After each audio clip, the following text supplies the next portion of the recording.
ici au domaine thermal de Mondorf-les-Bains. C'est un lieu qui a été découvert en 1841 par un foreur allemand qui était à la recherche d'eau salée, de sel en particulier pour l'industrie. Et il est tombé sur une source d'eau chaude à 25 degrés.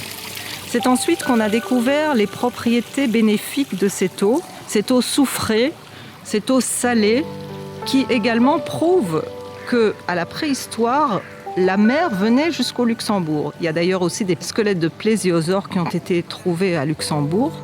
Et les gens viennent ici prendre les eaux, comme on disait, comme le faisait Montaigne à Plombières au XVIe siècle.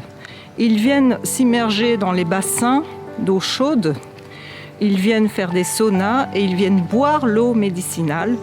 Donc tout ça, ça contribue au bien-être et c'est une des particularités du Luxembourg. Moi, je suis frontalière de chez nous, donc je viens très souvent me reposer, me ressourcer. C'est une pause. Par rapport au travail, c'est très important.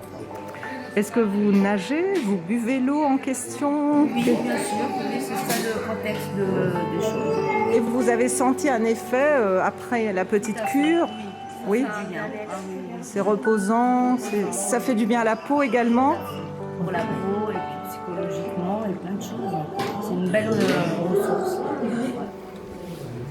Je suis ici en compagnie de Fernando Gagliardi, qui est bioénergéticien et aussi maître Reiki. Je remercie beaucoup à l'Université de Belval, lycée Luxembourg, de m'avoir invité pour vous donner quelques informations concernant l'eau et sa structure. Premièrement, on doit savoir que l'eau est le deuxième élément le plus important pour notre corps et que selon les nouveaux scientifiques, on a découvert que le corps humain n'est pas composé seulement de 70% à 80%, mais 90%. Je vais aussi ajouter encore, on est ici au thermal de Mondorf-les-Bains, et il faut dire aussi déjà dans l'histoire, les Romains, eux s'intéressaient beaucoup pour l'eau avec du soufre.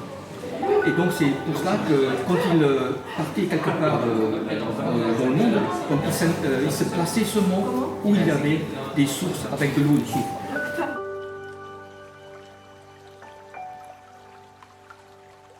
L'eau ici au centre du Mondorf thermal, cette eau où il y a du soufre dedans avec une certaine, température, elle est très bénéfique pour la beauté de la peau, premièrement. Donc, s'il y a des blessures, ça restructure la peau. Des maladies de la peau aussi? Exactement, voilà. Et puis, il faut savoir aussi que la peau, c'est notre plus grand organe de notre corps. Donc, ça va faire du bienfait pour le corps en général et pour nos organes aussi. Ce qui est aussi très bien, elle est très bien aussi antibactérielle. Donc, les gens qui viennent ici, au centre thermal de Mondorf, ils vont renforcer leur système immunitaire et ils vont se sentir mieux. Donc tout ce qui est moral est bénéfique et ils vont avoir du power. Au luxembourgeois, ils viennent du good feel. Ah.